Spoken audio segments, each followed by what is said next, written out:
How the heck do you make a really cool cover for your comic? It's tough, but you can do it. See, I used to lack a lot of confidence when creating covers. I think I really doubted my ability to make pretty illustrations. I kept thinking like, a cover is supposed to draw people in and make them buy it and want to see more, and like, what if I'm not skilled enough to like convince them to make that decision? However, I've been able to make some pretty rad covers. I want to share with you guys how I was able to do it despite all my fears. So like I said, covers are there to draw people in. They're supposed to create intrigue.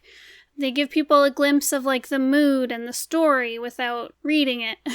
You know that old phrase, like you can't judge a book by its cover?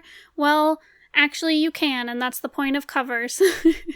It is to help people make the decision of like, do I want to look into this more?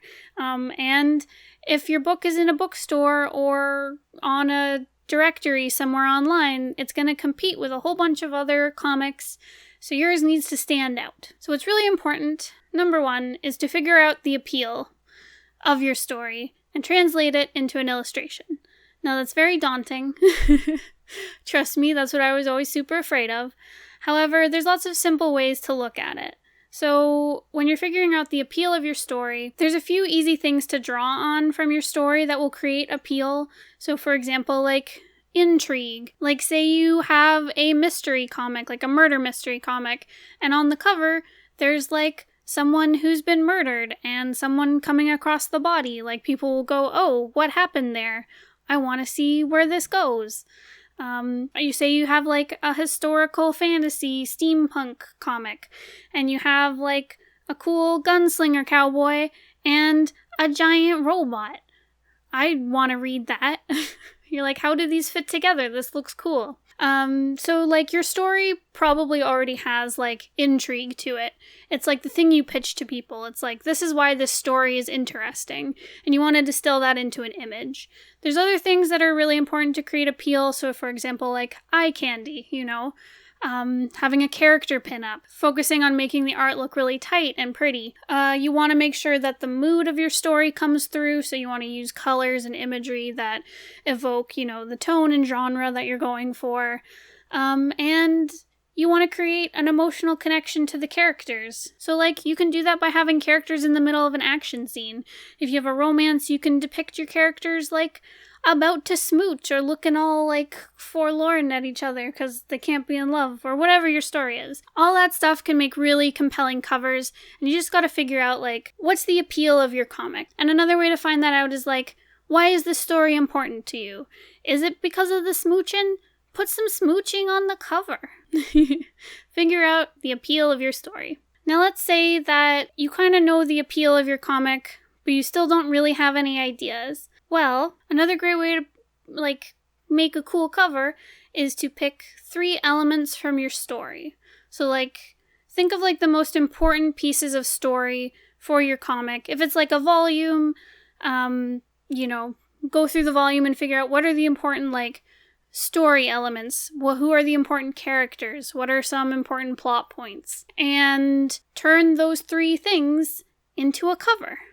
So for example, with the magpie, with what I'm designing here on this video, for our first volume, we were like, well, the important story pieces are Amanda is trapped in her town and a new girl has shown up and that's weird, and she has to figure out who the heck this new girl is and find out how to get out of the town. So we're like, okay, so the important story pieces are Amanda is trapped, Trixie is a mysterious new girl, and they're trapped in Pinewood. So those are the 3 elements: Amanda, Trixie, and the town of Pinewood.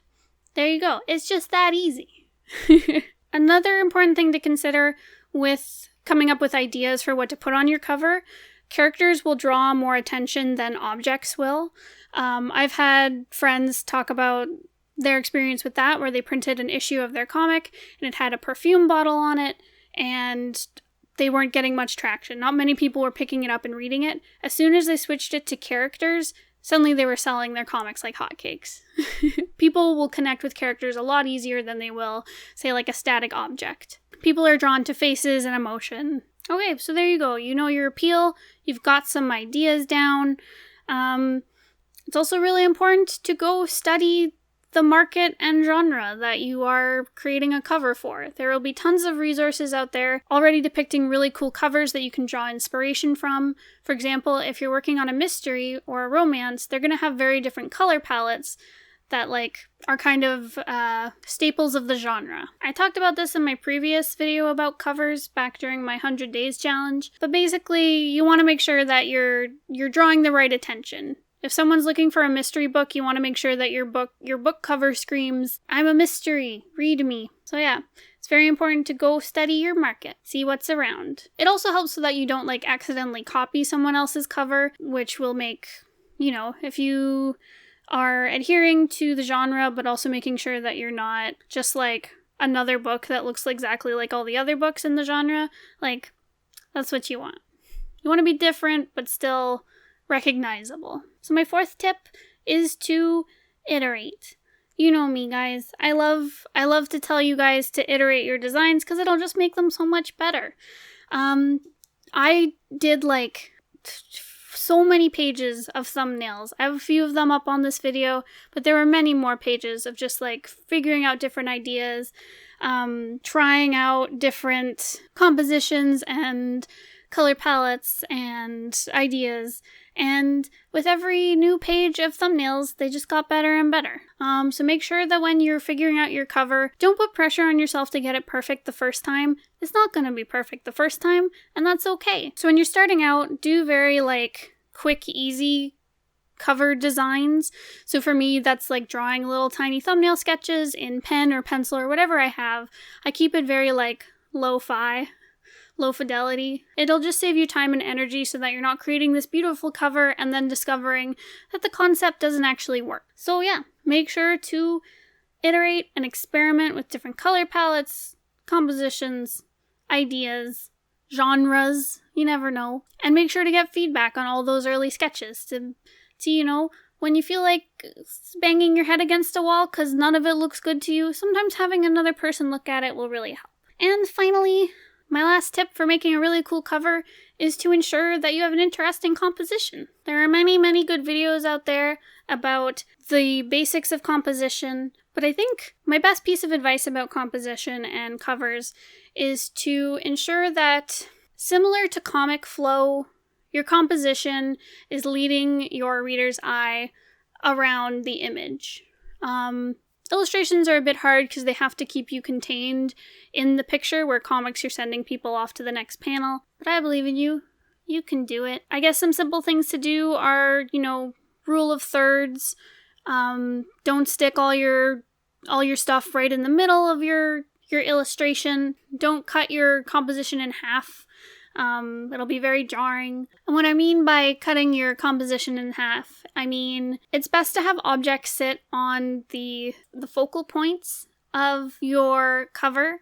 So if you cut your page up into 9 even sections, so 2 lines vertical, 2 lines horizontal, where those lines intersect, those are where your focal points are. And that is where you want to lead your viewer's eye, because it keeps your composition from being boring, because you have it all in the center, or if you have part of it on top and the rest of it is way at the bottom, it'll look like 2 separate images. It won't be very pleasing because it's so symmetrical. It can really, it tears your composition in two, where you want to balance it so that, the elements overlap, that, the reader looks at the top corner and then goes down and then back up. And the way to do that is sticking your stuff on the focal points. Composition really flourishes with asymmetry. However, if you feel that a really symmetrical cover works for you, that's totally fine too. But, to put it simply, asymmetry is the way to go. So yeah, vary up the size and shape of things on your composition. Make sure that every element isn't the same size so that nothing's competing. I feel like that all sounds really overwhelming. Composition is scary until you really learn the rules, but they're very easy to learn. And what I usually do to figure out the best composition is I will literally draw rectangles and little thumbnail sketches of just basic shapes into different interesting compositions. So like I'll draw triangles and circles and squares and lines and just like try a whole bunch of different things. Like I don't even worry about sketching in characters or words or shapes. It's really just figuring out like, is this interesting? Does this look cool? Does this lead my eye around? And then once I have that down, I start building on top of it and start sketching in characters, etc. So yeah, it's like I said, don't be afraid to experiment and try all the things and iterate on them. So those are my tips for better cover design. Like I said, I've struggled with covers for a long time. Even like working up to what I'm drawing in this video, I was really like, I'm so terrible at covers, what do I do? But honestly, that's like design. It's just sitting down and working with it until you get something cool looking. So yeah, don't be afraid to go through tons of different versions of a cover before you get to your final image. Don't be afraid to go simple either for your first few. It's okay if it just focuses on like one character and their emotion. Like that's fine, that's a cool cover. If you're really not sure if your cover looks cool, show it to different people. Get some feedback. Say like, would you pick this up and read it? Or like, gauge their feedback. If people keep coming to you saying like, oh, it's kind of boring, or I don't really know what this is about, then maybe you need to change some things. But yeah, it's all a learning process. It doesn't have to be perfect the first time. You can do it. I believe in you. You'll be making cool covers in no time. That's all I have for today. Thank you so much for listening. If you have any questions, or if you can't remember my spiel. If you have any questions, or if you'd like to request a video topic, please leave a comment down below. Don't forget to subscribe if you want more videos about webcomics and cool covers and writing webcomics. And I'll see you guys next time. Goodbye!